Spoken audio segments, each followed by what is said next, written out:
Yes.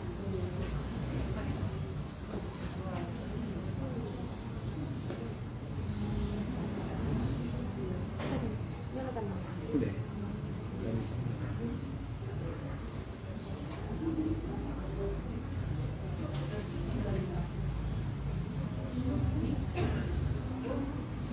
Tes.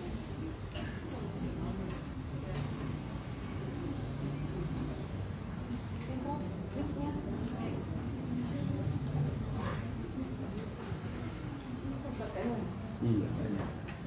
Tes. Mungkin.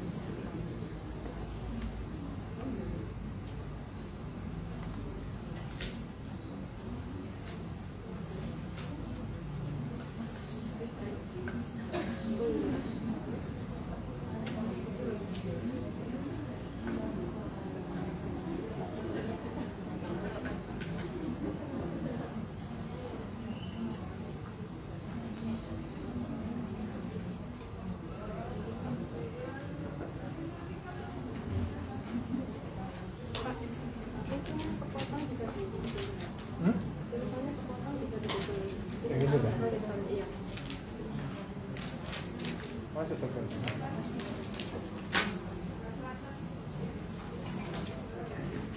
Kelihatannya itu proyektor ini.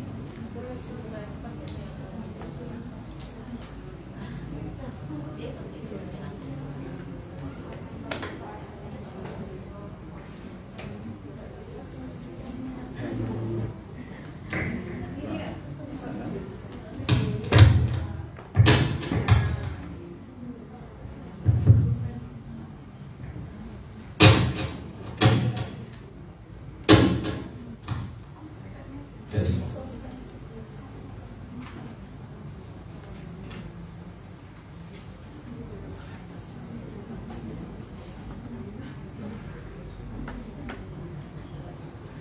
Assalamualaikum warahmatullahi wabarakatuh. Innal hamdalillah nahmaduhu wa nasta'inuhu wa nastaghfiruh ونعوذ بالله من شرور أنفسنا ومن سيئات أعمالنا من يهده الله فلا مضل له ومن يضلل فلا هادي له وأشهد أن لا إله إلا الله وحده لا شريك له وأشهد أن محمدا عبده ورسوله لا نبي بعده اللهم صل وسلم وبارك على محمد صلى الله عليه وعلى آله وأصحابه ومن تبعهم بإحسان إلى يوم الدين أما بعد. Puja dan puji syukur kita panjatkan kepada Allah Jalla wa'ala yang telah melimpahkan nikmat kepada kita semua. Pada siang berbahagia ini kita berkumpul di masjid ini dalam rangka untuk mempelajari ilmu syar'i yang bersumber kepada Al-Quran dan As-Sunnah. Semoga Allah Jalla wa'ala memudahkan kita semua mempelajari dan memahami serta mengamalkannya dalam kehidupan sehari-hari. Semoga Allah Tabaraka wa Ta'ala memberikan kita istiqomah dalam iman, dalam amal soleh hingga malakul maut menjemput di akhir hidup kita di dunia ini. Tak lupa salawat dan salam semoga tetap terlimpah kepada junjungan kita Nabi besar Muhammad sallallahu alaihi wa ala alihi wasallam. Demikian pula untuk keluarga beliau, keturunan beliau, dan para sahabatnya dan seluruh pengikutnya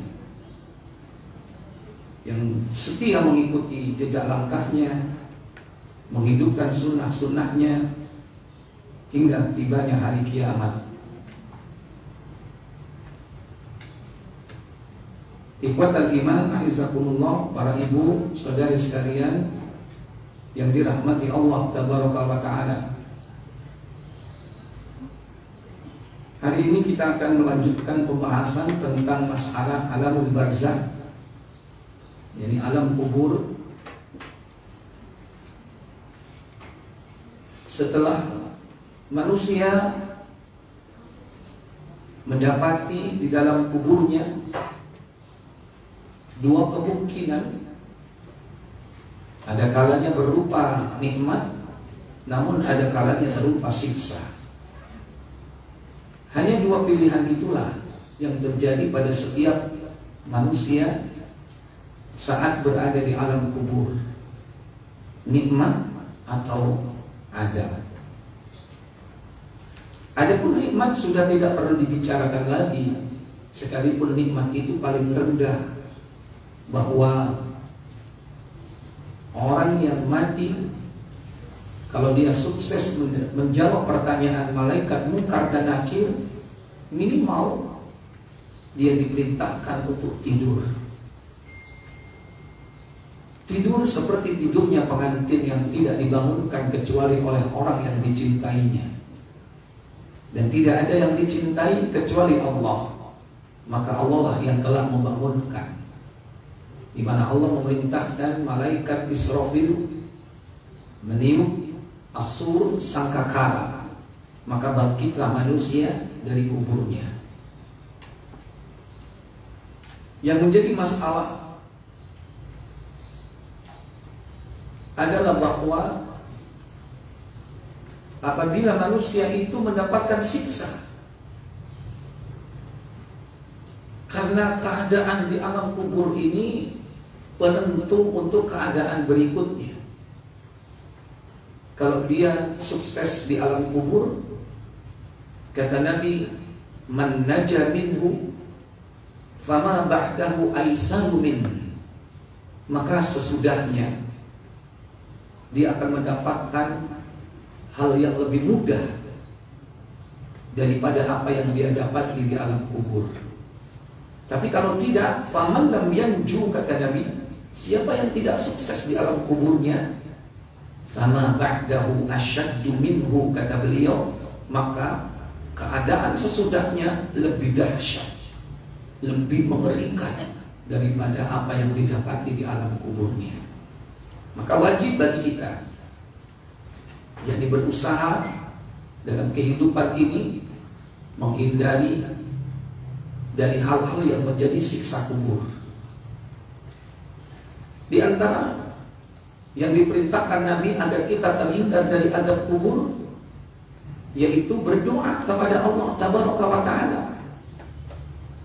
Doa yang diajarkan oleh Nabi setiap kali kita sholat, sebelum kita mengucapkan salam, dianjurkan kita berdoa berlindung dari siksa kubur. Nabi bersabda dari sahabat Abu Hurairah radhiyallahu taala anhu di dalam Sahih Muslim di nomor 545, beliau menganjurkan agar kita berlindung dari 4 perkara.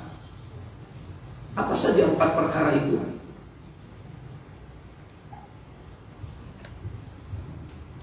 Dari Abu Hurairah radhiyallahu anhu, katanya Rasulullah SAW bersabda. Apa sabda beliau sallallahu alaihi wasallam? Apabila kamu tersebut, maka berlindunglah kepada Allah dari 4 macam perkara. Idza tashahhada ahadukum, apabila selesai kau bertasyahud dalam salat, falyasta'id billahi min 4, maka hendaklah kau berlindung kepada Allah dari 4 perkara. Apa saja 4 perkara itu? Kemudian beliau membaca, Allahumma inni a'udzubika min azabin jahannam. Aku berlindung kepada Engkau wahai Allah dari siksa Jahannam. Yang kedua, wa min azabil qabri, dan juga dari siksa kubur. Yang ketiga, wa min fitnatil mahya wal mamat, dan dari fitnah kehidupan dan kematian. Yang keempat, wa min syarri fitnatil masihid dajjal, dan dari keburukan munculnya fitnah Dajjal. Dalam hadis ini 4 perlindungan itu, yakni berlindung dari azab Jahannam, kemudian azab kubur, fitnah kehidupan dan kematian, dan fitnah Dajjal. Nah, salah satunya adalah berlindung dari azab kubur. Ini cara agar kita dihindarkan oleh Allah dari azab kubur. Nanti terserah Allah bagaimana caranya nanti Allah mewujudkan doa kita ini, mengabulkan permintaan kita ini. Mungkin barangkali Allah memiliki 1000 macam cara. Salah satunya ketika hamba-hambanya diberi karunia Allah terhindar dari azab kubur, maka Allah wafatkan hambanya itu pada waktu hari Jumat atau malam Jumat. Karena seorang muslim yang meninggal hari Jumat atau malam Jumat, dia dihindarkan dari azab kubur. Kata Nabi SAW di dalam hadis At-Tirmidzi, yaitu di nomor 1074,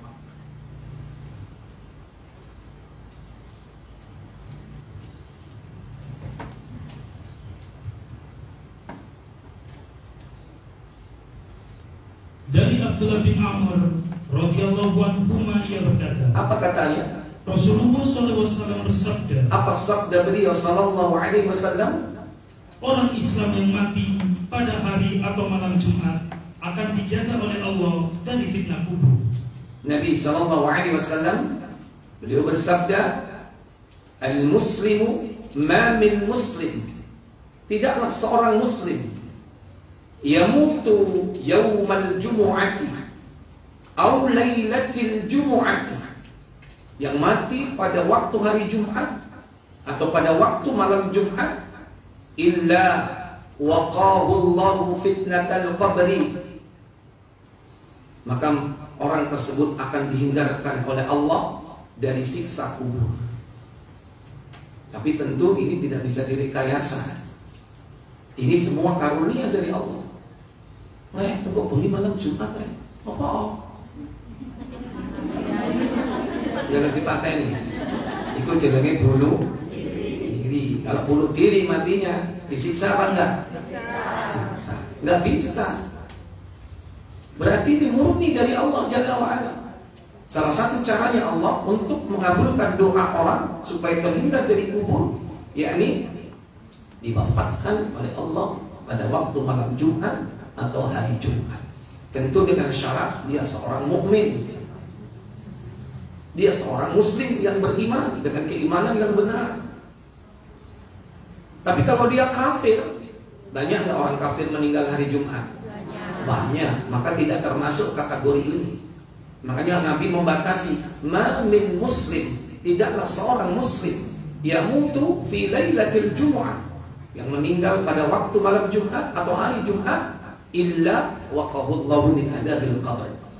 Allah akan jaga pelihara dia dari azab kubur. Maka terserah Allah nanti mau dikabulkan dalam bentuk apa. Yang jelas kalau dia mati dalam kondisi husnul khatimah, pasti dia akan mendapatkan nikmat dalam kuburnya dan dihindarkan dari azab kubur. Nah, ini caranya, berlindung kepada Allah Tabaraka wa Ta'ala, dari azab kubur. Dan ini adalah cara preventif. Cara preventif lagi yaitu dengan senantiasa istiqamah membaca surah Al-Mulk, membaca surah Tabarak setiap hari, setiap malam. Riwayat yang terdapat di dalam Tirmidzi,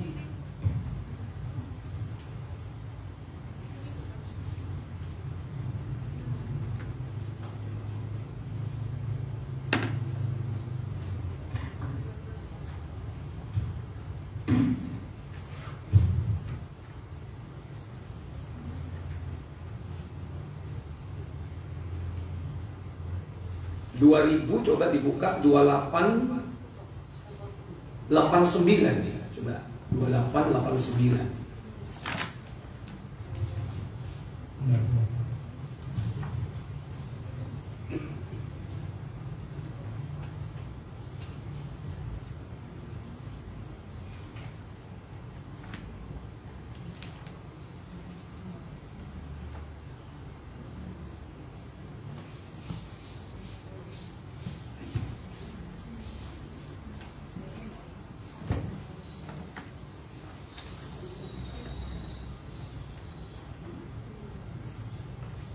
Ada? Kenapa? Kosong maksudnya? Kosong. Coba 90 berarti. Kalau kosong itu biasanya do'if. Sama Imam Al-Albani itu ditempatkan di kitab khusus namanya Silsilatul Ahadits Ad-Dha'ifah wal Mawdu'ah. Itu kumpulan hadis-hadis lemah dan palsu. Biasanya nomornya itu terlompat ya. Kalau 2890 ada nggak? Tentang apa? Al-Mulk kan? Ya, disebut dengan Al-Mani'ah. Al-Mani'ah itu adalah pencegah. Yaitu ayatun fi kitabillah. Jadi ada suratun fi kitabillah. Ada satu surat di dalam kitabullah, ini Al-Quran, yang jumlahnya 30 ayat, 30 ayat. Ya. Dari Muhammad Al-Mulk. Ya, yang surat itu apabila dibaca, dia akan mendapatkan al-mani'ah, yaitu perlindungan. Silakan, sudah ketemu? Ya, silakan baca. Dari Ibnu Abbas radhiyallahu anhu ia berkata, beberapa orang sahabat Nabi SAW mendirikan kemah di atas kuburan. Dia tidak menyangka bahwa tempat itu adalah kuburan. Terus, ternyata di sana ada seseorang sedang membaca surat Al-Mulk hingga selesai. Iya. Kemudian ia lalu mendatangi Rasulullah dan berkata, wahai Rasulullah, aku mendirikan kemah di atas kuburan, sedangkan aku tidak mengetahui bahwa itu adalah kuburan. Ternyata di sana ada seseorang yang sedang membaca surat Al-Mulk hingga selesai. Rasulullah SAW bersabda, apa sabda beliau sallallahu alaihi wasallam? Surat itu adalah pencegah atau pelindung dan juga penyelamat yang dapat menyelamatkannya dari azab kubur. Amalkan surah ini. Surah apa tadi? Al-Mulk. Jumlahnya 30 ayat. 30 ayatan. Safa'at li rajulin hatta ghufira lahu. Maka siapa yang mengamalkan surat ini secara istiqomah, maka Allah akan memberikan syafaat, pertolongan hingga dia diampuni oleh Allah Jalla wa'ala. Baca 2891 kelanjutannya.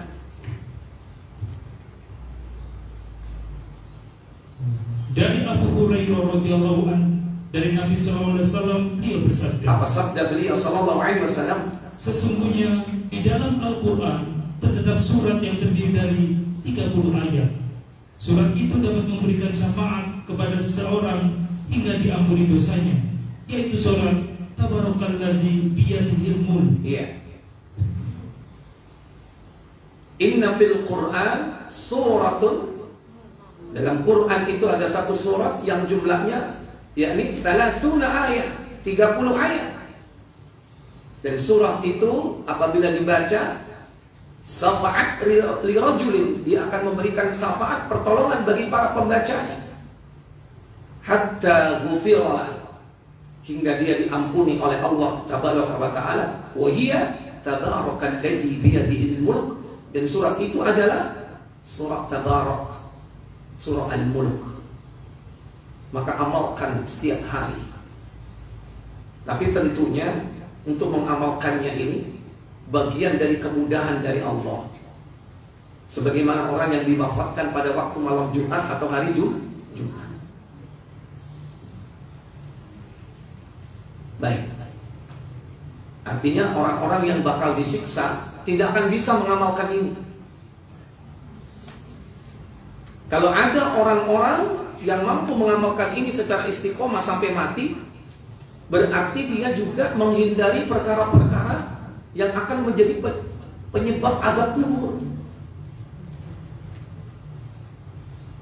Jadi ada relevansi antara amalan yang dia lakukan itu dimudahkan karena dia menghindari segala perbuatan-perbuatan yang menjadi sebab azab kubur. Nah, yang menjadi sebab-sebab azab kubur ini juga harus kita ketahui. Jadi ada pendekatannya dengan mengamalkan, ada pendekatannya dengan meninggalkan. dengan mengamalkan, yaitu perlindungan yang kita baca dalam setiap sholat, itu amalan. Yang kedua dengan membaca istiqomah surah Al-Mulk setiap hari, setiap malam. Ini pendekatan amal. Adapun pendekatan meninggalkan perbuatan dosa, nah ini juga termasuk yang harus dihindari, karena ini juga sebab-sebab orang disiksa dalam kuburnya. Nah, ini masih kaitannya, yakni tindakan preventif. Artinya siksa itu belum terjadi, kita berusaha menghindar dengan pendekatan mengamalkan amalan, dan pendekatan kedua meninggalkan perbuatan-perbuatan. Yang dimaksud di sini adalah perbuatan dosa. Nah, apa saja perbuatan dosa yang akan menjadi penyebab azab kubur itu? Pertama, kekufuran. Kekufuran. Dan di dalam kekufuran itu termasuk adalah kesyirikan. Karena kesyirikan itu bagian dari kekufuran. Tapi kufur tidak mesti berbuat syirik. Bisa jadi dia tidak berbuat syirik dengan menyembah kepada selain Allah, tapi dia menolak kebenaran, atau dia mengaku sebagai nabi, atau bahkan dia mengaku sebagai Tuhan. Dia tidak menyembah kepada selain Allah, tapi dirinya mengaku sebagai yang disembah. Ini namanya kufur. Dan itulah yang dilakukan oleh Fir'aun. Maka Fir'aun diancam oleh Allah dengan azab kubur karena dia kufur, memerintahkan manusia supaya menyembah kepadanya. Allah Tabaraka wa Ta'ala berfirman, yaitu di dalam Al-Quran,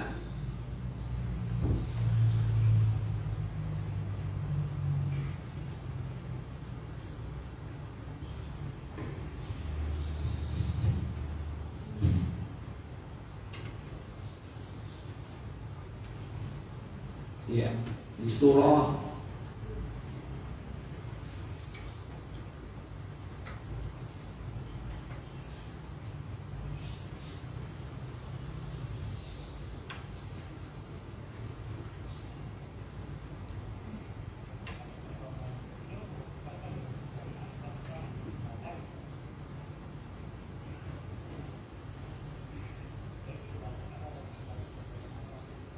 buka surah 40 Al-Mu'min atau surat Ghafir ayat yang ke-45 insyaallah.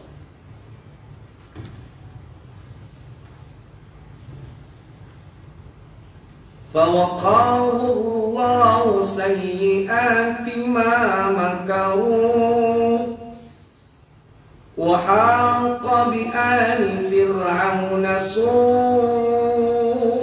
العذاب وحاق بآل فرعون سوء العذاب النار يعرضون عليها غدوا وعشيا ويوم تقوم الساعة أدخلوا آل فرعون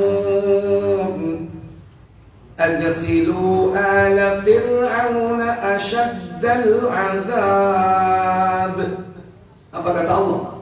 Maka Allah memeliharanya dari kejahatan tipu daya mereka, dan Fir'aun beserta kaumnya dikepung oleh azab yang amat buruk. Iya, di situ disebutkan, yakni ala fir'auna su'ul adab, azab yang buruk itu mengepung Fir'aun dan para pengikutnya. Yang dimaksud di sini yaitu siksa kubur. Para mufassir menafsirkan ayat 45 dalam surah Al-Mu'min atau surat Ghafir ini sebagai siksa kubur yang Allah berikan kepada Fir'aun yang telah kufur kepada Allah.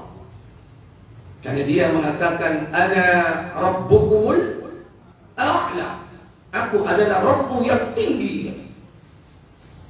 Dia perintahkan kaumnya menyembahnya. Bagaimana caranya Allah menyiksa? Salah satu bentuk siksanya yaitu yang dilakukan oleh Allah kepada Fir'aun dan bala tentaranya dan kaumnya pada ayat 46. Lanjut. Kepada mereka tidak neraka pada pagi dan petang. Iya. Yu'raduna 'alaiha ghuduwan wa 'ashiyya. Kepada mereka ditampakkan neraka pada tiap pagi dan petang. Ini bagian dari siksa. Karena orang-orang yang durjana itu nanti akan ditampakkan oleh Allah bagian dari neraka. Dalam pertemuan sebelumnya, hawa panas itu sampai kepada alam kuburnya, bau busuk itu sampai kepada kuburannya, dan dia mendapatkan siksa karena diberi pakaian dari api atau pelangkin, atau orang bilang til. Dan kelak nanti pada hari kiamat, apa kata Allah Jalla wa'ala?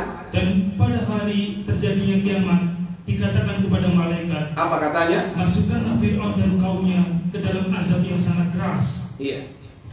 Wa yaumal qiyamati, dan nanti kelak pada hari kiamat, adkhilu ala Fir'aun, masukkanlah Fir'aun dan juga para pengikut-pengikutnya, yakni ke dalam apa? Asyaddal azab, yaitu adab yang lebih keras. Jadi ini menandakan bahwa yang ditampakkan neraka itu bukan pada saat kiamat, tapi sebelum hari kiamat. Ditampakkan pada saat pagi dan petang. Karena pagi dan petang itu adanya dalam kehidupan dunia. Kalau di neraka udah nggak mikir, Pak. Bu, ini petang atau pagi? Kiamat kok bengi?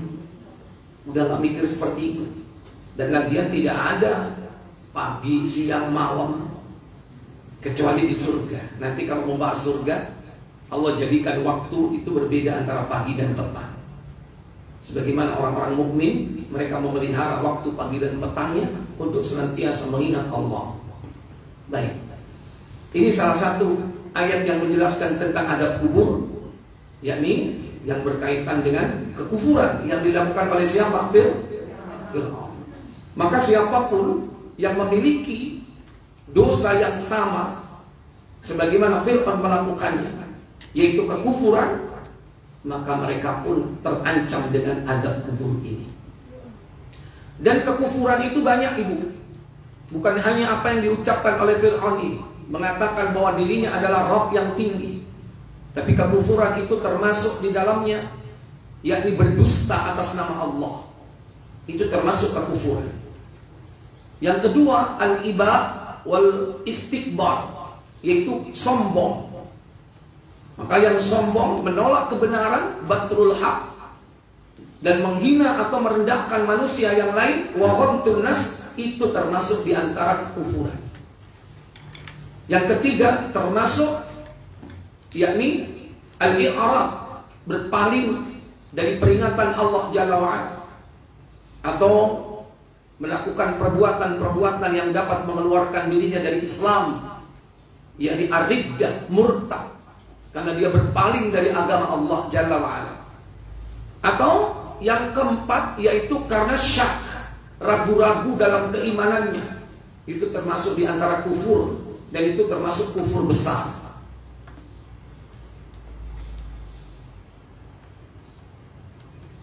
Kemudian yang kedua, penyebab orang itu disiksa oleh Allah di dalam kuburnya, yakni karena sebab dia telah melakukan perbuatan nifaq, yaitu kemunafikan.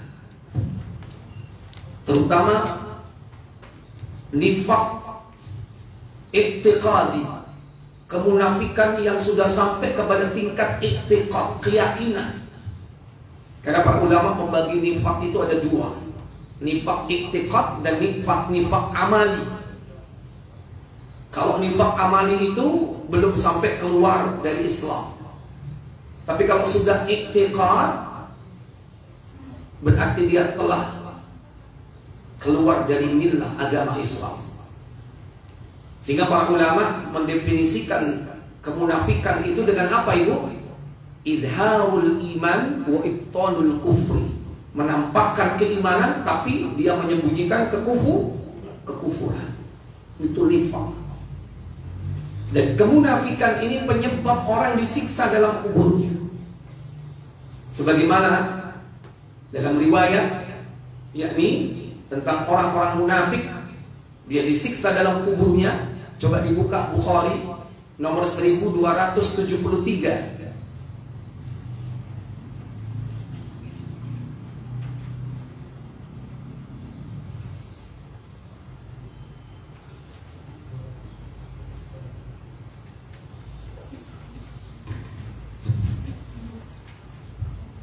Ibnu Abbas. Bukan afwan.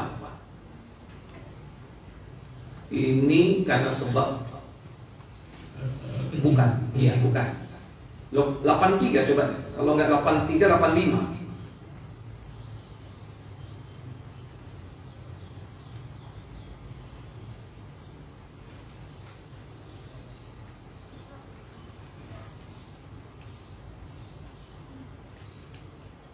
Aisyah. 1285. Anas bin Malik. Iya, dari Anas bin Malik, betul. Dari Anas bin Malik radhiyallahu anhu bahwasanya dia menceritakan kepada mereka bahwa Rasulullah SAW bersabda, Apa sabda beliau sallallahu alaihi wasallam?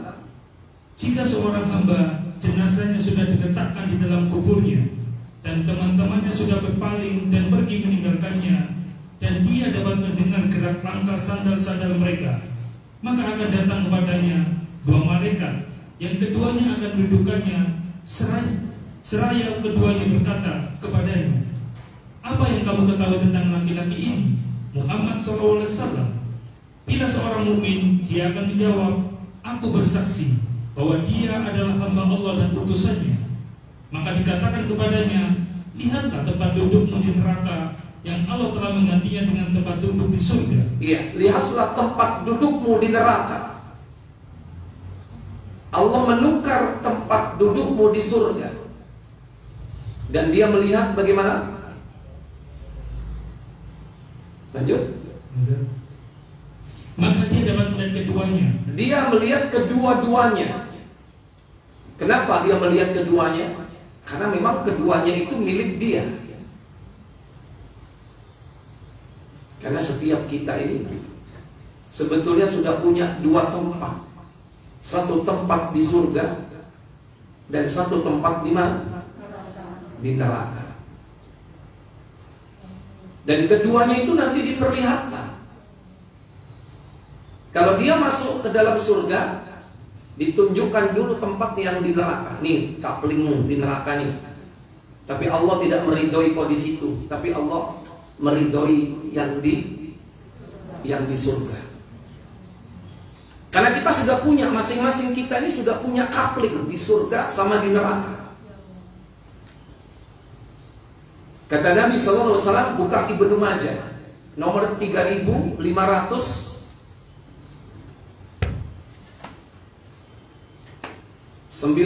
kalau tidak salah. Ibnu Majah itu nomor terakhir sendiri itu dalam kitab Ibnu Majah.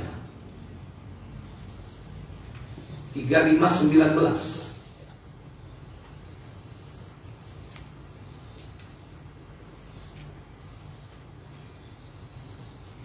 Abu Hurairah.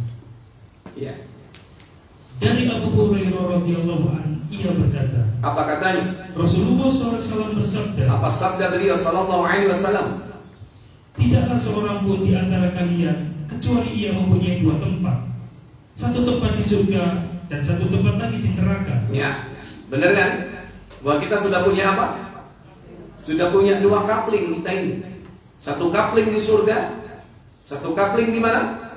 Di neraka. Ma minkum min ahadin illa lahu manzilani. Tidaklah setiap diri kalian melainkan sudah punya tempat duduknya, punya manzilah. Manzilah di sini adalah ya di tempat tinggal, manzil. Kapling bahasa kita mungkin ya. Manzilun fil jannah wa manzilun fil nar. Yaitu kapling di surga dan satu kapling di mana? Satu kapling di neraka. Ibu sadar gak? Kapan belinya? Hah? Jangankan beli, pesen aja belum. Tapi ini kata Nabi, kita udah punya tempat masing-masing di surga dan di neraka. Maka jika ia mati, lanjut. Maka jika ia mati lalu masuk neraka, maka penghuni surga akan mewarisi tempatnya. Iya. Jadi kalau kita mati dan masuk neraka, naudzubillah, maka kapling orang-orang yang di neraka itu akan diwarisi oleh ahli surga.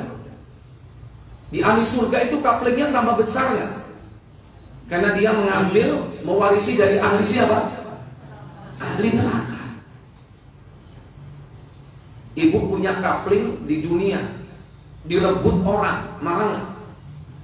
Hah? Ini di dunia nih. Halo, kita punya kapling di perumahan, kemudian diduduki orang, ibu marah nggak? Berperkara nggak? Manggil siapa? Pengacara. Ya, ada yang panggil pengacara, ada yang manggil jaksa, ada yang manggil polisi, ada yang manggil, pokoknya penegak hukum lah dipanggil. Itu baru di dunia.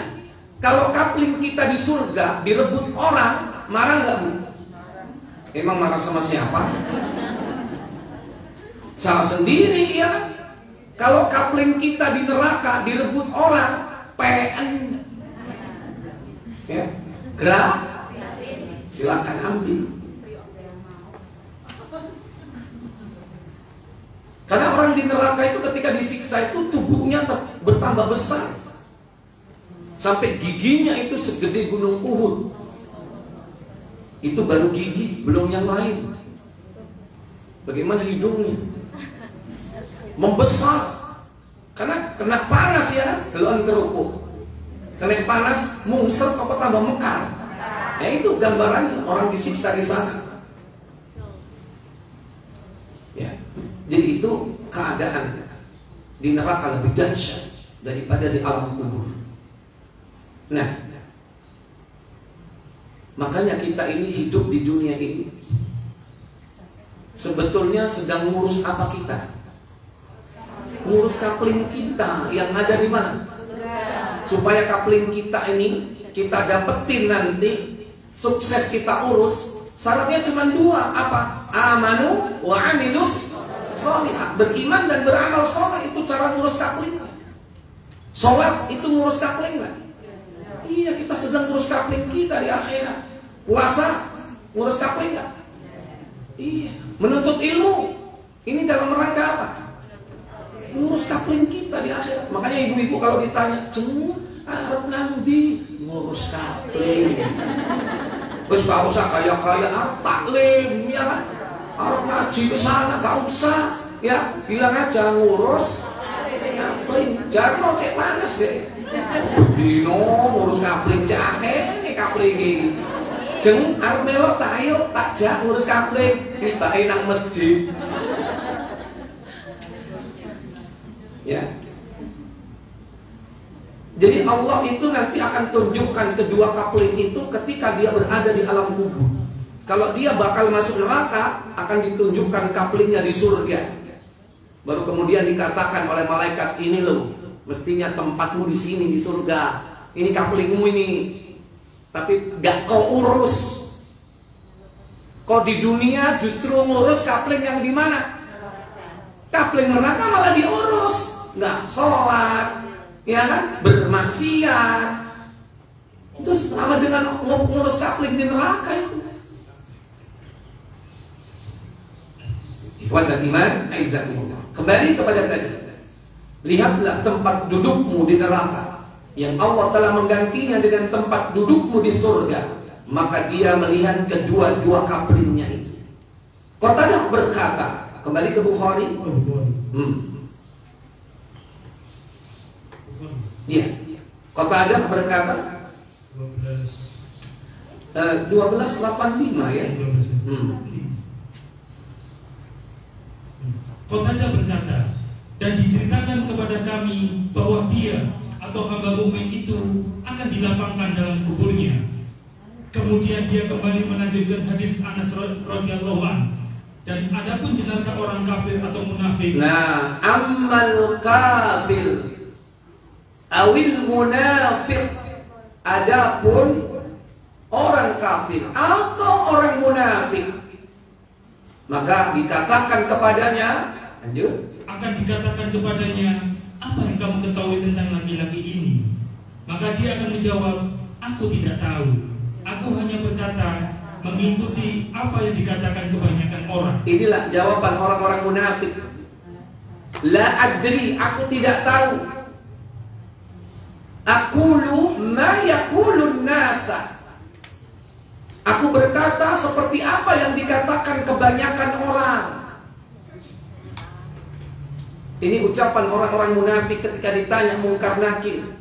Dalam riwayat yang lain dia mengatakan, sami'tun nasa yaqulu kada wa kada. Aku mendengar orang mengatakan begini, mengatakan begitu. Wa aqulu kada wa kada. Aku pun juga mengatakan begini dan begitu.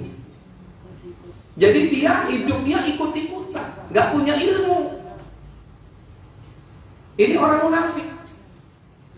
Dan ini sangat berpeluang kepada siapapun di antara kita menjadi orang-orang munafik.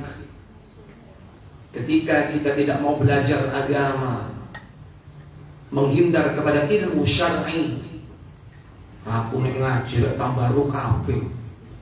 Akhirnya ini kaisok, ini kaisok, ini kaolek, ini haram, ini titik-titik haram. Wis mending tak ngaji, tambah nemen kok disiksa.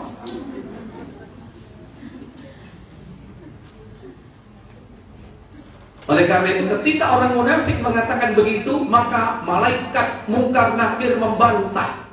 Apa kata Munkar dan Nakir? Maka dikatakan kepadanya, kamu tidak mengetahuinya dan tidak mengikuti orang yang mengerti. Iya. Kalau bahasa yang benar di sini disebutkan yaitu la daraita wala talaita. Kau tidak pernah belajar, kau tidak pernah membaca.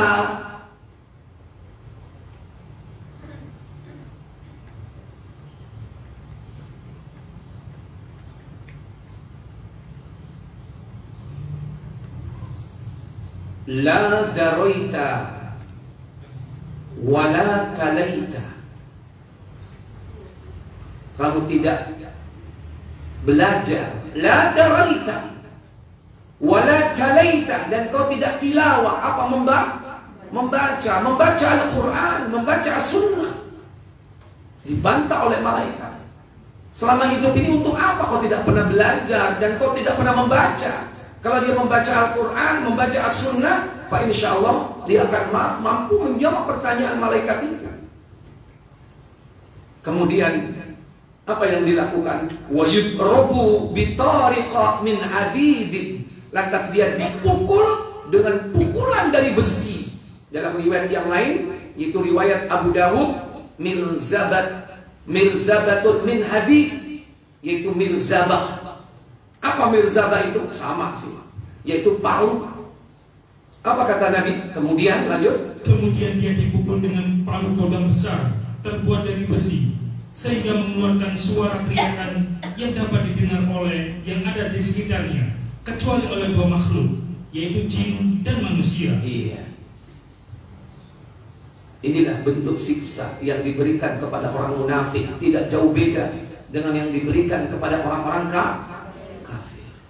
Dia dipukul di atas ubun-ubunnya, yaitu bagian kepalanya, sehingga dia menjerit, didengar oleh seluruh makhluk di penjuru bumi, di seluruh alam ini, kecuali yang tidak bisa mendengar, manusia dan jin. Maka hati-hati, jangan sampai kita termasuk dari orang-orang yang akan dapat siksa seperti orang munafik ini, hanya karena kita tidak mau belajar agama, sehingga kita menjadi orang munafik. Islam, mengaku Islam tapi benci kepada agamanya, mengaku Islam tapi benci kepada syariat Allah, mengaku Islam tapi benci kepada sunnah Rasulullah. Kenapa? Karena nggak mau menuntut ilmu. Rata-rata orang membenci agama itu karena dia nggak tahu. Cuman dia nggak mau belajar masalahnya. Kadang belajarnya pun keliru, ya, karena sudah a priori, karena sebelumnya sudah dapat doktrin-doktrin yang menyesatkan. Makanya mayoritas itu bukan ukuran. Karena di sini disebutkan Aku hanya mengikuti apa yang dikatakan kebanyakan orang. Karena kebenaran itu bukan ditinjau dari mayoritas. Justru kalau kita merujuk kepada Al-Quran, mayoritas itu justru kebanyakan menyesatkan manusia dari jalan Allah. Kata Allah dalam surah Al-An'am, surah Al-An'am, surah yang ke-6, yaitu pada ayat yang ke-116 ya.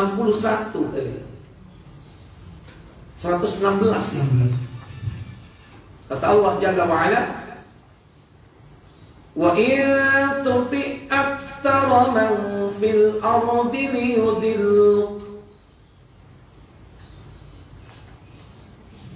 liyudillu an sabilillah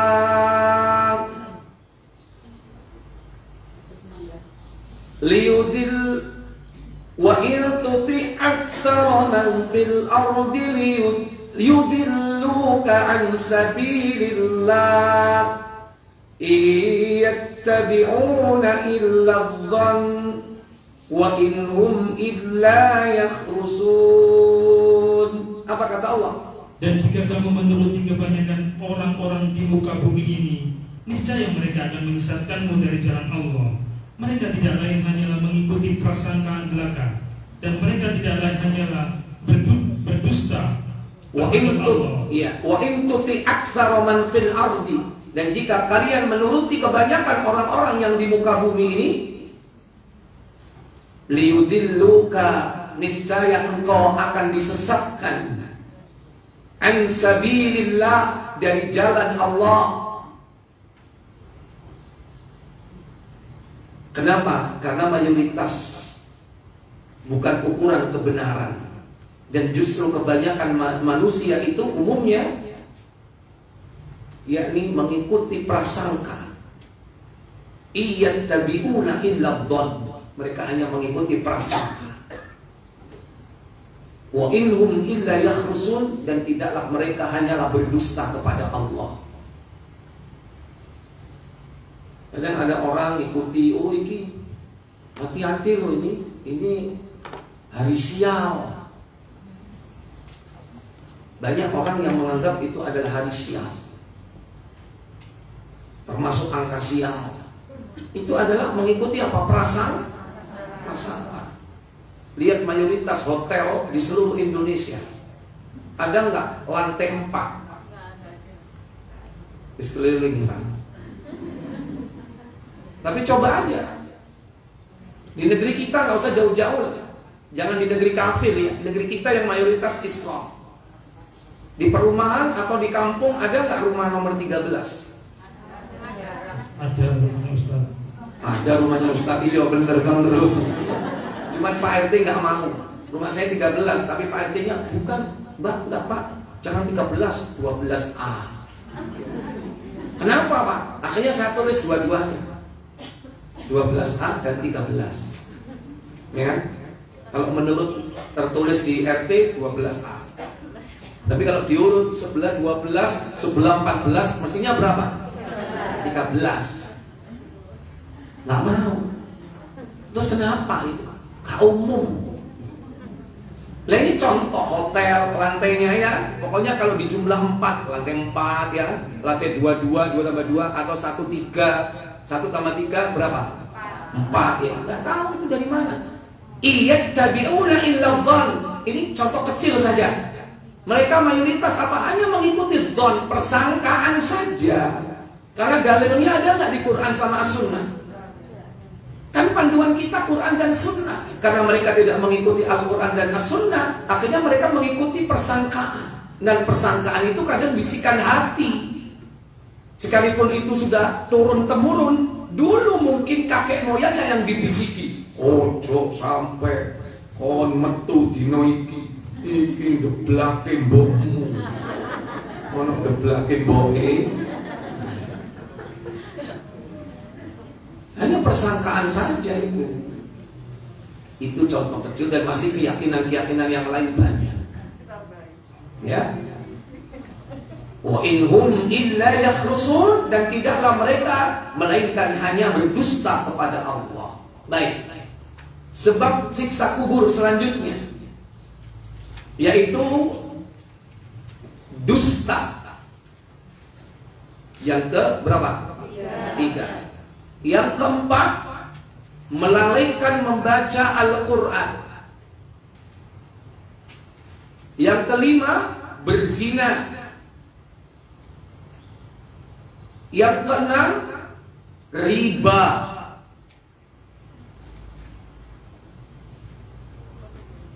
Nomor berapa sampai berapa ini? Enggak, tadi nomor berapa sampai berapa? Mulai dari berapa tadi? Dusta tadi? 3 sampai berapa? 3, 4, 5, 6. Nah 3, 4, 5, 6 ini dalilnya jadi satu hadis, yaitu terdapat dalam Sahih Al-Bukhari nomor 1297. Rasulullah itu biasa kalau habis sholat, beliau menghadap wajahnya kepada para sahabat, lantas bertanya, siapa yang tadi malam bermimpi? Ketika ada sahabat yang bermimpi diceritakan, maka Nabi mengatakan, Masya Allah. Suatu hari Nabi bertanya seperti biasa, siapa yang tadi malam bermimpi? Nggak ada yang ngomong, nggak ada yang bermimpi ternyata. Tapi justru Nabi mengatakan, akulah tadi malam yang bermimpi. Ada 2 orang dari sahabat Nabi Musa, yaitu perawakan seperti orang Bani Israel, mendatangi beliau dan mengajak beliau melakukan perjalanan jauh pergi ke negeri yang suci, yaitu Baitul Maqdis. Di sanalah dalam perjalanan Nabi ditunjukkan tentang orang-orang yang disiksa. Nah, dalam siksanya itu digambarkan tentang beberapa orang yang disiksa dengan cara-cara tertentu yang berbeda satu dengan yang lain. Yang siksa itu sangat mengerikan. Bagaimana siksanya? Baik, silakan nomor 1297. Dari Samro bin Jundab berkata, apa katanya? Sudah menjadi kebiasaan Nabi SAW bila selesai melaksanakan suatu sholat, beliau menghadapkan wajahnya kepada kami lalu berkata, apa katanya? Siapa di antara kalian yang tadi malam bermimpi? Dia, Samro bin Jundab berkata, jika ada seorang yang bermimpi, maka orang itu akan menceritakan. Saat itulah beliau berkata, Masya Allah. Pada suatu hari yang lain, beliau bertanya kepada kami, apakah ada di antara kalian yang bermimpi? Kami dijawab, tidak ada. Beliau berkata, tetapi aku tadi malam bermimpi, yaitu ada 2 orang laki-laki yang mendatangiku, kemudian keduanya memegang tanganku, lalu membawaku ke negeri yang disucikan, yaitu Al-Muqaddasah, yaitu negeri Baitul Maqdis. Terus, ternyata di sana ada seorang laki-laki yang sedang berdiri, dan yang satunya lagi duduk yang di tangannya memegang sebatang besi yang ujungnya bengkok, yang biasanya untuk menggantung sesuatu. Sebagian dari sahabat kami berkata dari Musa bahwa batang besi tersebut dimasukkan ke dalam satu sisi mulut dari geraham orang itu hingga menembus tengkuknya. Kemudian dilakukan hal yang sama pada sisi mulut yang satunya lagi, lalu dilepas dari mulutnya dan dimasukkan kembali, dan begitu seterusnya diperlakukan. Ya, jadi ada besi berkait ya, seperti pancing gitu ya, ujungnya bengkok, itu dimasukkan ke bagian pipi, tembus ke tengkuk. Kemudian yang bagian sisi yang lainnya juga diperlakukan sama. Kemudian ditarik sehingga menyatu itu kedua rahangnya. Kemudian dilepas, kemudian dimasukkan lagi. Begitu terus siksa itu diulang-ulang. Kemudian Nabi SAW bertanya tentang tamsil itu. Apa kata beliau? Aku bertanya, apa ini maksudnya? Famaza, ini apa ini? Apa jawab kedua orang itu? Kedua orang yang membawaku berkata, berangkatlah. Intaliq, pergilah, lanjutkan perjalanan, nanti ku jelaskan. Yang kedua, maka kami berangkat ke tempat lain dan sampai kepada seorang laki-laki yang sedang berbaring bersandar pada tengkuknya, sedang ada laki-laki lain yang berdiri di atas kepalanya, memegang batu atau batu besar untuk menghancurkan kepalanya. Ketika dipukulkan, batu itu menghancurkan kepala orang itu. Maka orang itu menghampirinya untuk mengambilnya, dan dia tidak berhenti melakukan ini hingga kepala orang itu kembali utuh seperti semula. Kemudian dipukul lagi dengan batu hingga hancur. Aku bertanya, siapakah orang ini? Keduanya menjawab, berangkatlah. Iya. Jadi siksa yang kedua, orang yang tidur telentang, dipukul kepalanya dengan batu besar, batu itu terpelanting, kemudian diambil oleh orang yang memecahkan kepalanya itu. Begitu tertangkap batu, diambil, kemudian balik lagi ke orang yang dipecah kepalanya itu, ternyata kepalanya udah utuh lagi. Kemudian dipecah lagi, batu terlempar, diambil lagi, datang lagi, ternyata udah utuh lagi, dipecah lagi. Begitu terus dilakukan. Ngeri nggak?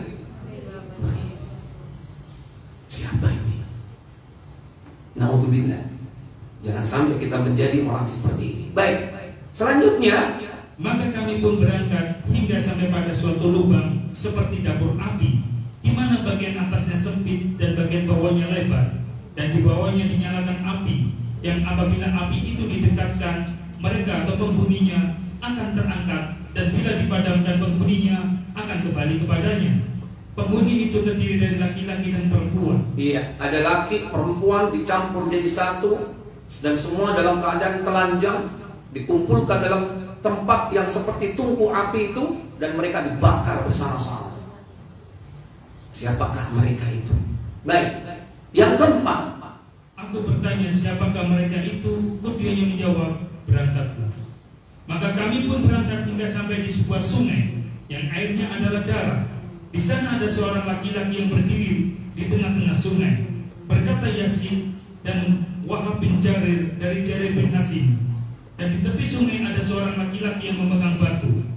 Ketika orang yang berada di tengah sungai menghadapnya dan bermaksud hendak keluar dari sungai, maka laki-laki yang memegang batu melemparnya dengan batu ke arah mulutnya hingga dia kembali ke tempatnya semula, yaitu di tengah sungai. Dan terjadilah seterusnya begitu. Setiap dia hendak keluar dari sungai akan dilempar dengan batu sehingga kembali ke tempatnya semula. Aku bertanya, apa maksudnya ini? Iya.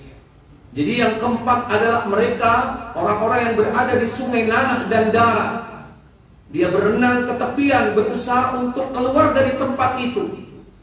Tapi ada orang yang berdiri di tepian, senantiasa berusaha menghalau mereka supaya tidak naik ke daratan.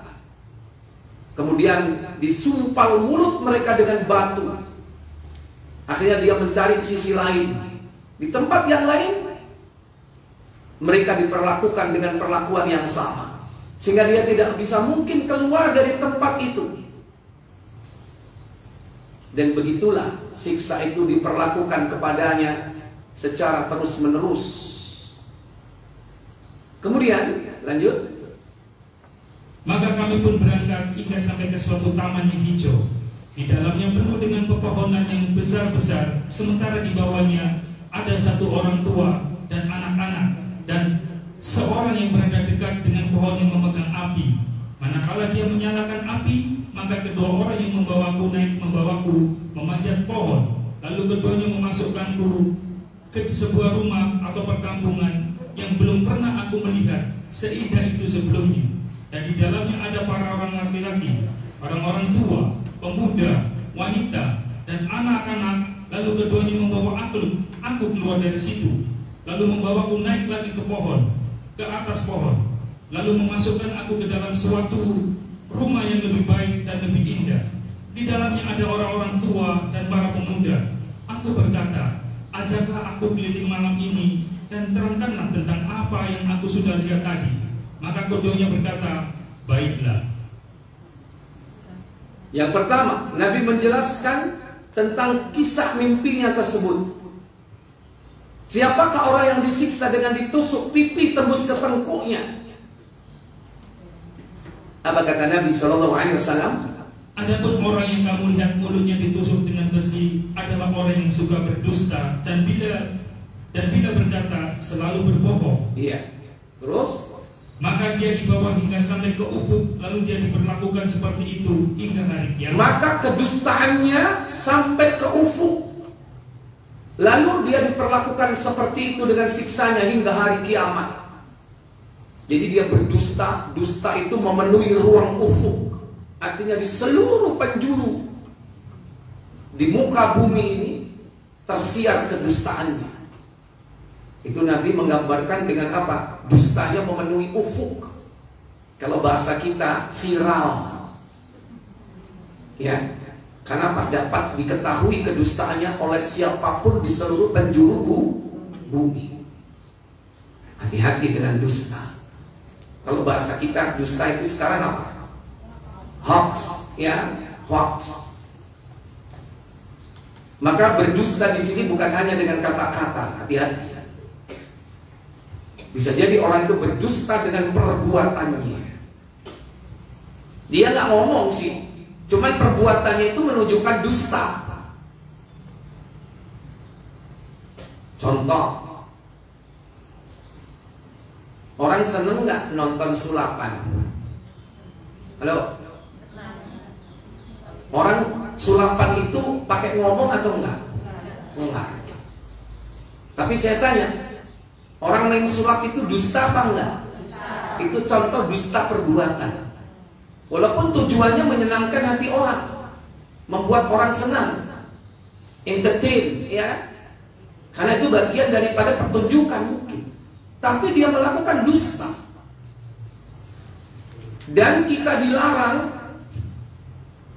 mendustai seseorang itu walaupun tujuannya baik. Tujuannya apa? Untuk membuat orang lain tertawa.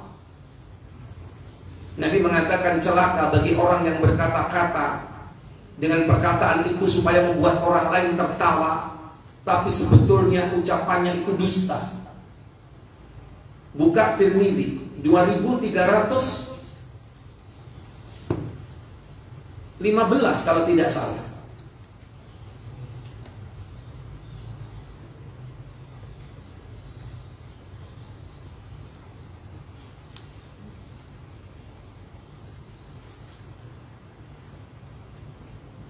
Silakan. Al-Hakim Muhammad bin Basrah Al-Bashar. Terus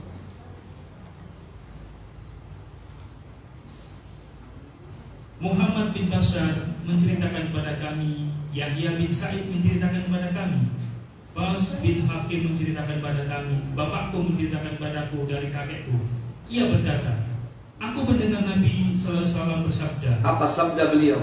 Celaka orang yang berkata-kata agar orang lain tertawa, padahal ia berdusta dengan ucapannya itu.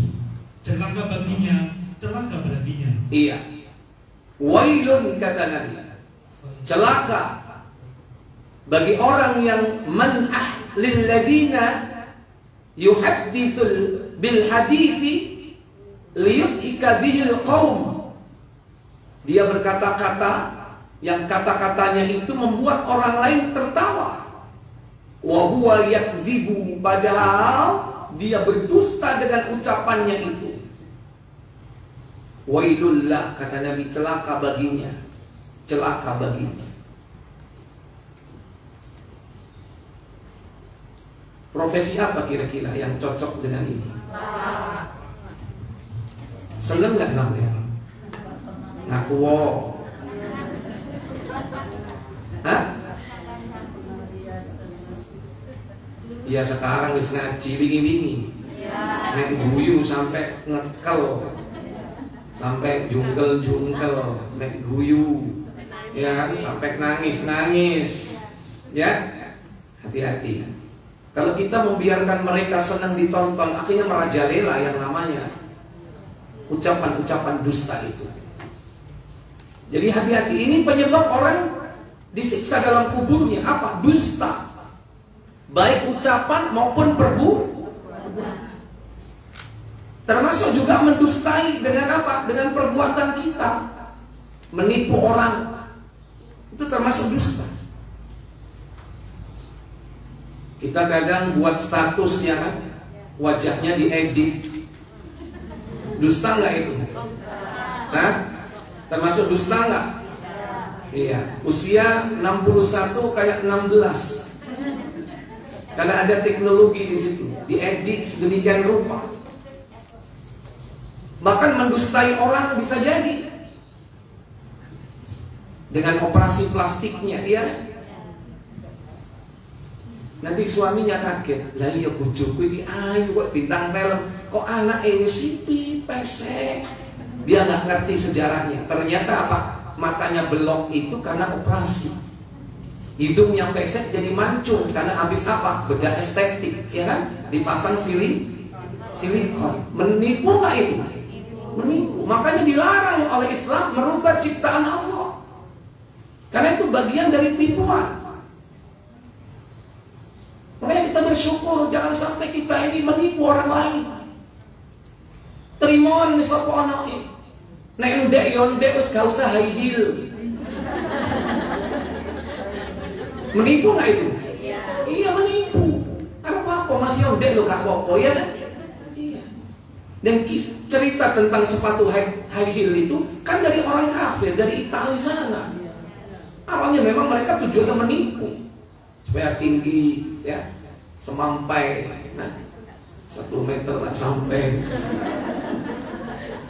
Udahlah itu ciptaan Allah Jalla wa'ala, jangan dirubah. Alis tebel ya sudah, nggak usah dikerik, dicukur, cik nanggal, biarin masih nanggal rolas gak mau.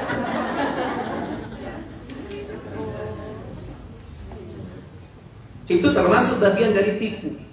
Maka hati-hati lo ya, menipu. Termasuk juga menipu Allah, menipu diri sendiri. Itu dusta, mendustai orang lain. Baik. Kemudian selanjutnya, lanjut. Siapakah yang tadi dipecah kepalanya? Adapun orang yang kamu lihat kepalanya dipecahkan adalah seorang yang telah diajarkan Al-Quran oleh Allah, lalu dia tidur pada suatu malam, namun tidak melaksanakan Al-Quran pada siang harinya. Mereka yang diberi oleh Allah karunia Al-Quran tetapi tidak mengamalkannya. Dia tidak baca Al-Quran itu, apalagi mengamalkannya dalam kehidupannya. Padahal Allah memberikan kemampuan dia membaca, tapi nggak pernah dibaca Al-Quran itu. Udah ngono, mending kayak somocok nih ngono. Tambah nemen kok disiksa, nggak bisa baca. Masuk kelompok yang munafik tadi itu kan. Kenapa kau tidak mau belajar? Kenapa kau tidak mau membaca? Ini sudah diberi oleh Allah kemampuan membaca, tapi dilalaikan Al-Quran itu. Makanya baca tiap hari Al-Quran supaya kita tidak disiksa. Sebagaimana siksa kubur ini. Tadi siksanya diapakan dia? Dipecah kepalanya dengan batu. Itu orang yang tidak mau baca Al-Quran. Ngeri nggak? Baca Al-Quran setiap hari semampu kita. Standar itu minimal sebulan itu khatam sekali. Itu standarnya. Berdasarkan hadis Abdullah bin Amr al-As. Berarti sehari berapa juz? 1 juz. Itu standar orang muslim itu. Odoj, 1 day, 1 juz. Tapi kalau nggak mampu ya nggak masalah. Sesuai kemampuan. Mungkin baru belajar ya. Yang penting baca tiap hari Al-Quran. Baik. Kemudian yang ketiga, siapa? Dan orang-orang yang kamu lihat berada di dalam dapur api, mereka adalah para pezina. Nah, itulah yang dibakar. Mereka tidak lain adalah para pezina. Dia dibakar bersama-sama dalam tungku itu. Sedangkan yang keempat, sedangkan orang yang kamu lihat berada di tengah sungai adalah mereka yang memakan riba. Iya, dia yang berenang-renang di sungai nanah dan darah, mereka adalah orang yang makan riba.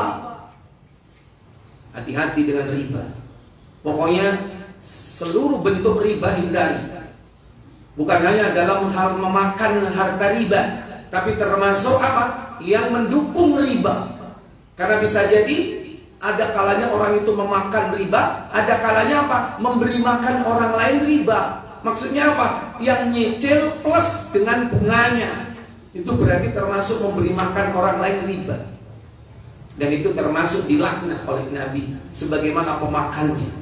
Karena ada 4 yang dilaknat Nabi. Yang makan riba, yang memberi makan, juru tulisnya, dan juru catatnya. Semua yang berkaitan dengan riba ini dilaknat oleh Nabi SAW. Kata Nabi dalam Sahih Ibnu Majah di nomor 1000 60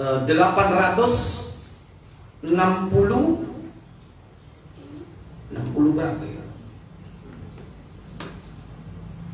58 ya, 60 ya, 61, afwan. 1861. Dari Abdullah bin Mas'ud radhiyallahu taala,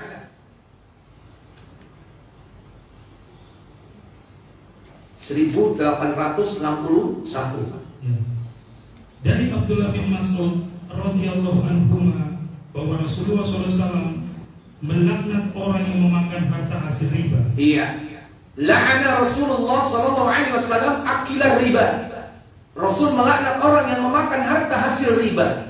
Yang kedua, orang yang memberi makan harta riba kepada orang lain. Orang yang memakan atau orang yang memberi makan harta riba kepada orang lain.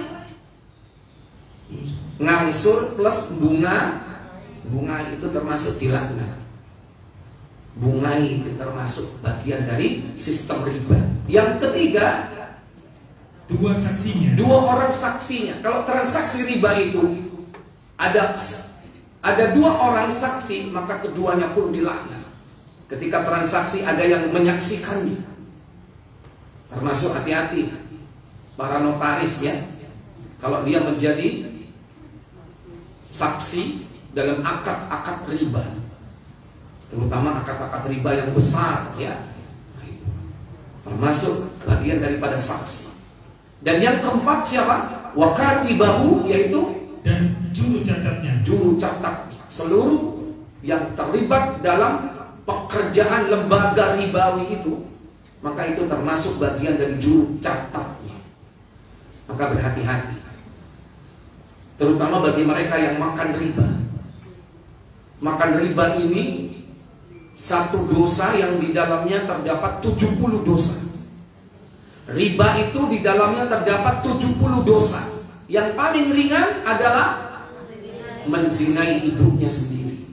Dalam hadis Ibnu Majah nomor 1858. Dari Abu Hurairah radhiyallahu taala anhu. Silakan. Dari Abu Hurairah radhiyallahu anhu, ia berkata, Rasulullah SAW bersabda. Apa sabda beliau? Riba memiliki 70 jenis dosa, dan yang paling rendah atau ringan dosanya adalah layaknya seorang lelaki mengawini ibunya. Iya. Wa aisaruha, yang paling ringan dari dosa riba itu adalah ayyankihar rajulu ummahu, yaitu layaknya seorang lelaki mengawini ibunya sendiri. Sah atau tidak? Enggak sah. Berarti sama dengan zina, menzina ibunya sendiri. Jangankan Islam ya, maaf, agama lain aja mengawini ibunya sendiri itu hal yang keji atau tidak? Keji. Kayak contoh siapa itu? Ada kisah yang mengawini ibunya sendiri. Sangkuriang itu kan cerita agama Hindu kan? Menurut mereka itu keji apa tidak? Kekejian itu agama lain, apalagi Islam. Dan itu salah satu yang paling ringan di antara dosa riba. Baik. Berikutnya nomor berapa? Nomor 7 dan seterusnya. Disebutkan aja apa? Seluruh dosa-dosa besar itu adalah penyebab azab kubur. Berapa banyaknya dosa besar? Imam Az-Zahabi menyebutnya lebih dari 70 dosa besar. Nek disebutnya saiki gak mari-mari. 70 dosa besar. Semua dosa-dosa besar ini namanya al-kabair, itu penyebab dosa besar. Nomor 7 ya, dan seterusnya. Kemudian berikutnya, yang menjadi penyebab azab kubur yang harus dihindari, apa itu? Termasuk dosa kecil.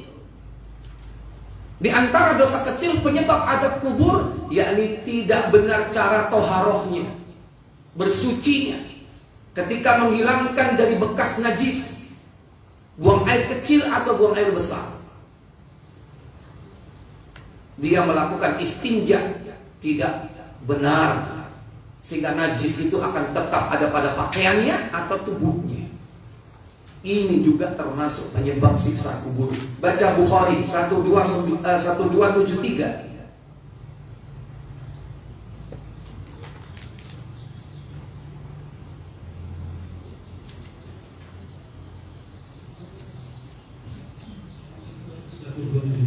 Iya.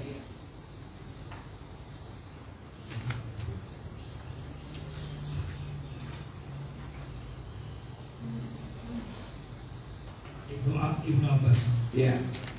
Dari Ibnu Abbas radhiyallahu anhuma, ia berkata, Apa katanya? dari Nabi sallallahu alaihi wasallam bahwasanya beliau berjalan melewati dua kuburan yang penghuninya sedang disiksa. Lalu beliau bersabda, Apa sabda beliau? keduanya sungguh sedang disiksa, dan tidaklah keduanya disiksa disebabkan karena berbuat dosa besar. Apa sebab mereka disiksa? Yang satu disiksa karena tidak bersuci setelah kencing, sedang yang satunya lagi karena selalu mengadu domba.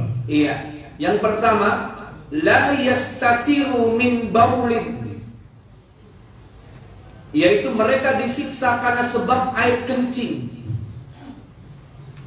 Bukan tidak bersuci ya di sini. Yaitu orang itu bersuci akan tetapi najisnya masih tersisa. Apalagi nggak bersuci. Di perjalanan kebelet pipis, akhirnya mepet dia kemana? Ke pinggir jalan. Cari apa? Pohon. Kok tahu? Ya berarti pernah lihat dong. Dia cari pohon. Ya kalau enggak dia punya ban besar karena dia bawa truk ya. Ya bannya dipipisi sendiri. Ya. Kadang-kadang di tempat yang sepi, tapi sudah ditulis di situ karena banyak orang melakukannya di situ. Dilarang kencing kecuali loh. Ya, tapi tetap aja orang di situ. Kadang-kadang ketika kita tanya Muslim apa enggak? Muslim. Kalau itu sudah jelas karena mereka mungkin tidak mengerti ilmu. Kadang yang sudah tahu ilmu tidak mempraktekkan sesuai yang diajarkan Nabi. Apa itu? Kalau buang air kecil, jongkok. Jangan berdiri. Nah sekarang ini banyak di masjid-masjid itu tempat pipis yang berdiri. Ada nggak? Kok tahu ibu? Kan itu di tempat laki. Oh kesasar, ya Allah. Dalilnya kesasar, ya Allah.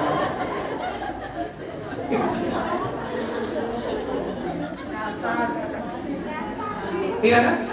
Nah itu otomatis kalau urinoir itu kalau dipakai itu berdiri atau jongkok? Berdiri. Tetap memakai celana tidak? Memakai. Ketika dalam kondisi sangat kebelet, big power nggak itu? Powernya besar nggak? Itu bisa meletik kemana-mana kan? Bisa mengenai celananya, bisa mengenai pakaiannya. Makanya tuntunan Nabi itu praktekkan. Kalau buang air kecil, ya masuk ke kamar, celana bawah dilepas, celana bagian atas diangkat ke atas, baru jongkok, eksekusi. Iya kan? Iya. Sampaikan kepada suaminya, anak-anak laki-lakinya, ya kan? Apalagi mereka hidupnya terbiasa pakai celana sehari-hari kan? Ya kalau pakai sarung tinggal angkat doang kan? Tapi tetap dilepas. Ya, celana bagian bawahnya atau dalamnya. Supaya apa? Supaya jangan sampai air pipis ini terkena ke pakaian atau tubuh kita. Kadang ada, walaupun hanya sedikit. Ini perkara besar, ini jangan dianggap remeh. La yastatiru min baulin. Dia tidak bisa menghindari dirinya, pakaiannya, tubuhnya dari buang air kecil. Ya. Yang kedua yaitu mereka wayamshi fil ardi bin namimah. Mereka yang disiksa dalam kubur yaitu mereka berjalan di muka bumi ini dengan mengadu domba, buat provokasi. Makanya provokator itu orang-orang yang bakal disiksa dalam kuburnya karena dia suka mengadu domba, buat orang lain saling bermusuh-musuhan satu dengan yang lain. Ini termasuk penyebab dari siksa kubur. Maka seluruhnya, yang besar, yang kecil, dosa-dosa itu harus dihindari. Ini cara preventif. Dengan apa? Doa. Dengan apa? Mengamalkan amalan bacaan Al-Quran surah Al-Mulk. Dengan apa? Pendekatan yang kedua, yaitu dengan menghindari berbagai macam dosa yang merupakan penyebab siksa kubur. Nah, yang kedua, kalau ada tindakan preventif, ada kuratif. Apa kuratif itu? Kalau pendekatan kedokteran, ada mencegah, ada mengobati. Maksudnya gimana mengobati? Sudah terlanjur disiksa di alam kuburnya, bagaimana caranya siksa itu minimal dikurangi. Dengan apa dikuranginya? Dengan doa orang-orang yang hidup. Itu tindakan kuratif, mengobati. Bagaimana caranya? Yang pertama, agar anak-anak kita itu nanti mendoakan kita. Anak yang soleh mendoakan orang tuanya itu dapat meringankan siksa kuburnya. Kalau siksanya habis, maka dia akan dapat mendatangkan pahala. Sebagaimana Nabi bersabda dalam hadis Muslim dan Abu Dawud. Coba Abu Dawudnya dibuka 2880.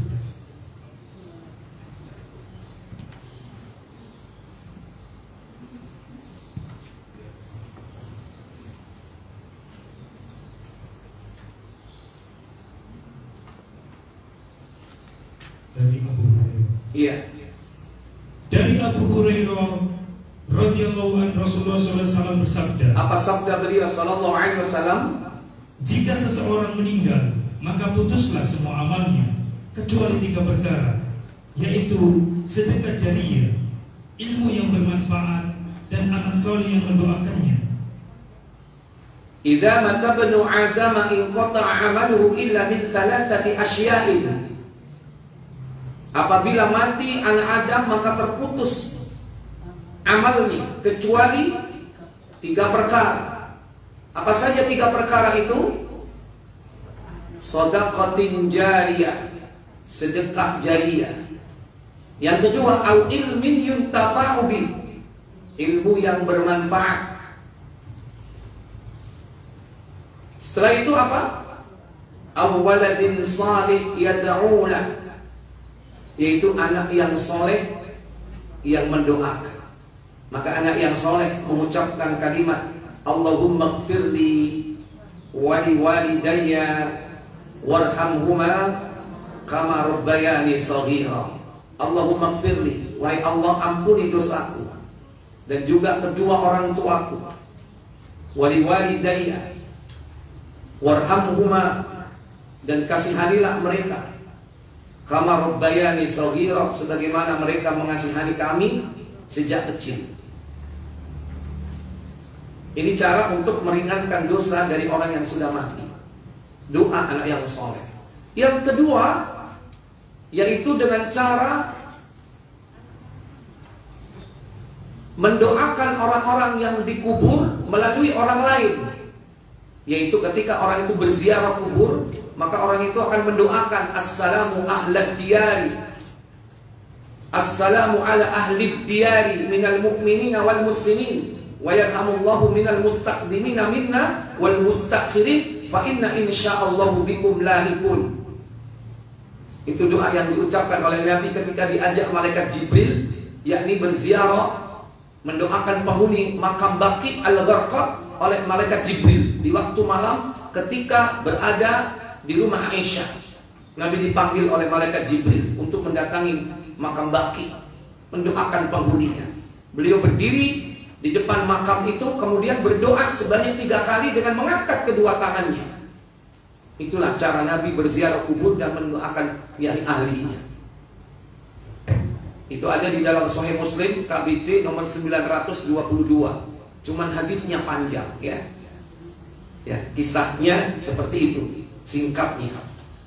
Ya, ini apa? Dari doa orang-orang Islam yang berada di makbaro itu dan mendoakan para penghuninya, itu termasuk dapat meringankan dosa dari orang-orang yang disiksa dalam kuburnya. Karena disebutkan wa yarhamullahu, semoga Allah merahmati kalian, minal mustaqdimina wal mustakhirin, yang datang di awal maupun yang menyusul kemudian. Maka rahmat Allah yang dimaksud di situ para ibu yaitu ampunan. Nah, kalau orang diampuni dosanya, fa insyaallah kalau dia disiksa maka diringankan siksanya. Kalau dia sudah tidak punya dosa, selalu tetap didoakan, maka dia akan ditinggikan derajatnya. Yang minimal kalau tidak ditinggikan derajatnya, kalau masih menanggung dosa, dosanya dibersihkan. Makanya kita jangan pernah berhenti mendoakan kedua orang tua kita yang sudah meninggal, dan siapapun di antara saudara-saudara kita. Karena kita pun berharap kalau seandainya tidak ada anak atau tidak ada orang yang mendoakan kita dari kalangan keluarga, paling tidak orang lain yang mendoakan kita.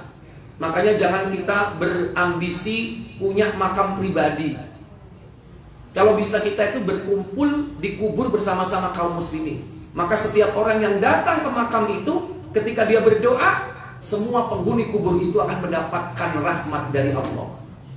Kalau makam pribadi yang dikubur kita di situ cuma keluarga, hanya beberapa orang, siapa yang mendatangi kalau nggak keluarga? Hanya keluarganya saja kan? Itu pun kalau berdoa, kalau enggak, makanya kuburlah yang saudara-saudara kita sama muslim di tempat-tempat saudara kita yang lain yang sudah mendahului, supaya mereka mendapatkan imbas dari doa orang-orang Islam. Ya, baik. Kemudian yang terakhir, yakni hendaklah mempersiapkan diri untuk mendapatkan pertolongan dari amal jariyah yang kita lakukan semasa hidup kita. Karena itulah mungkin yang dapat menolong kita, yakni di alam barzah atau alam kubur. Tidaklah orang yang berada di alam kubur mereka pengen balik ke bumi atau ke dunia ini, melainkan yang dia inginkan adalah bersedekah. Dia pengen balik lagi, cuma pengen bersedekah. Di dalam surah Al-Munafiqun pada ayat yang ke 10 kalau tidak salah, walan yu'akhkhirallahu nafsan idza jaa ajaluha. Itu yang terakhir ya, surah Al-Munafiqun, surah yang ke-63.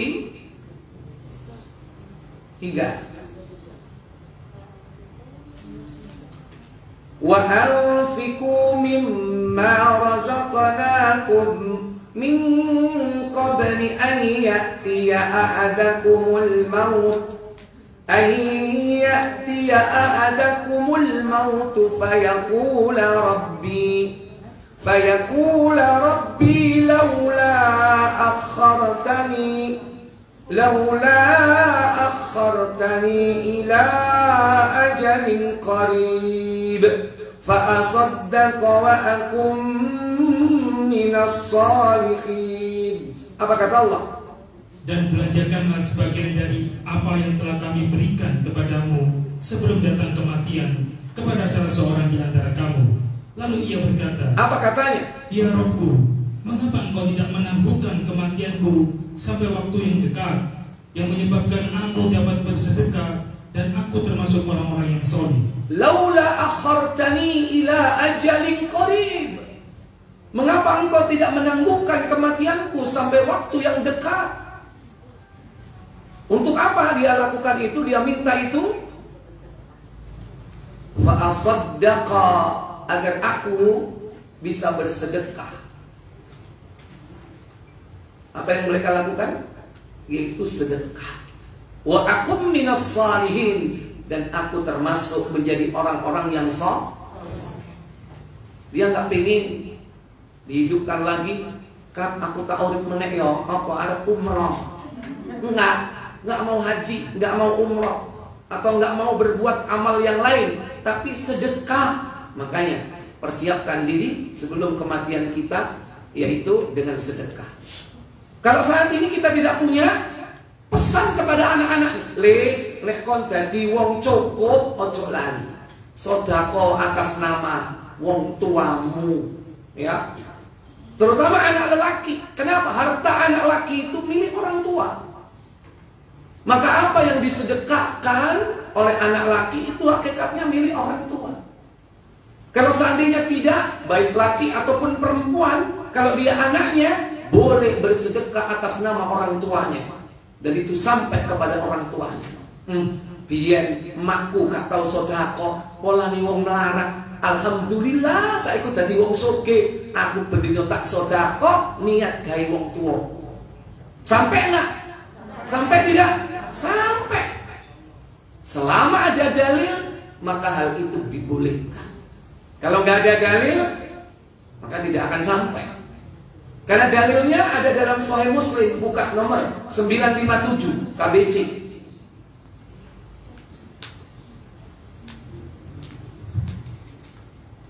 Dari Aisyah radhiyallahu anha katanya. Apa katanya? Seorang laki-laki datang bertanya kepada Rasulullah SAW. Apa kata dia? Ya Rasulullah, ibuku meninggal dengan tiba-tiba dan beliau tidak sempat berwasiat. Menurut dugaanku, seandainya dia sempat berbicara, mungkin dia akan bersedekah.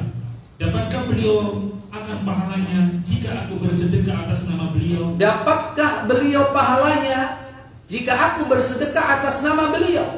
Apa katanya? Jawab Rasulullah, iya, dapat. Iya, dapat. Berarti nyampe enggak pahalanya? Duit-duit 1 juta, gak gua pak sodako kayak bapakku. Biar bapakku gak duit, saya kita sodako atas nama bapak. Ini akan meringankan siksanya dia di alam kubur. Begitu caranya. Makanya pesan kepada saudara, anak-anak kita, hendaklah dia berbakti kepada orang tuanya. Salah satu berbakti kepada orang tua yang sudah meninggal, yaitu dengan cara seperti ini. Karena tidak ada yang diharapkan dari orang tua yang sudah meninggal kecuali apa? Doa.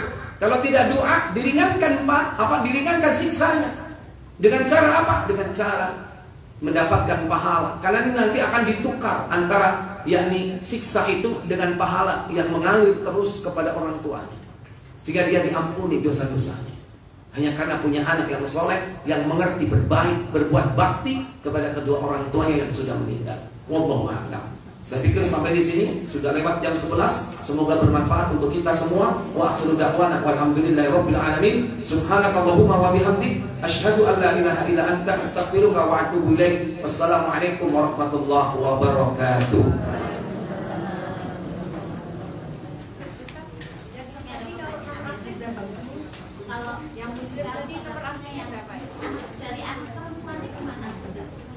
Kenapa Bu?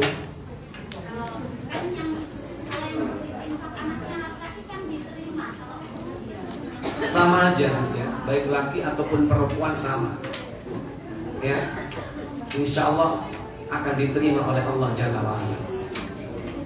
Bedanya cuma apa? Kalau laki-laki itu kan ya, dia akan tetap milik orang tuanya sampai salah satu di antara mereka meninggal.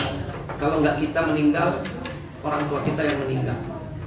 Nah selama kita hidup atau beliau masih hidup, kita tetap wajib memberikan apa? Nafkah kepadanya. Adapun kalau sudah meninggal, itu berlaku bagi anak laki ataupun perempuan. Jadi pertanyaan Ibu tentang apa? Kalau kan KBC Ustaz yang nomornya 957, kalau asli nomornya berapa? Kalau yang asli belum dicari. Ya, itu kalau asli itu pustaka as-sunnah, itu harus nyari dulu. Ya, KBC aja dulu, nanti kita cari satu-satu ya. Baik.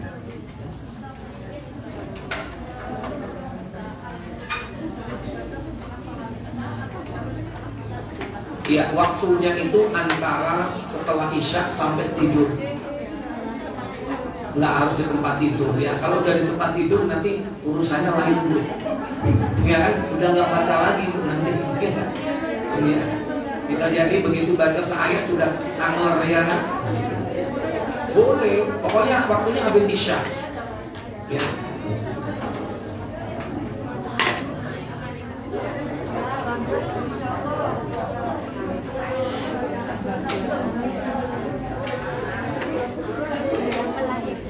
Terus meninggal.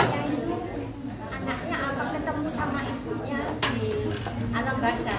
Yang meninggal ibunya apa anaknya? Anak sama ibu. Anaknya dua-duanya, anak dan ibunya meninggal. Hari Jumat sebelumnya anaknya meninggal. Jumat kemudian ibunya meninggal. Meninggalnya agak lama karena sebab melahirkan itu. Insya Allah mudah-mudahan dia tergolong syahid yang ibunya. Maksud saya yang saya tanyakan ibu sama anak. Apakah bisa ketemu? Saya belum tanya ke mereka. Mesti betul tak dulu. Ya insya Allah kalau itu kan kita nggak perlu ilmu secara empiris harus dibuktikan. Tapi kita yakin orang-orang beriman itu orang yang matinya dengan baik, husnul khotimah, ruh mereka itu akan dipertemukan di alam barzah. Insya Allah. Ya, asal apa ya, tadi itu. Kalau anaknya sudah jelas pasti matinya husnul khotimah, ya, karena mati masih bayi. Kalau orang tuanya, kalau dia meninggal karena sebab dia melahirkan, walaupun ada selang waktu beberapa hari, tapi mungkin karena betul-betul itu sebabnya karena meninggal, karena melahirkan, insya Allah dia tergolong syahid. Ya, gitu. Allah. Itu solusinya. Atau di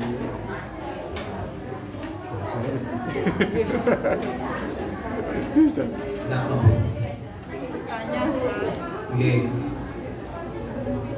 tanya apa?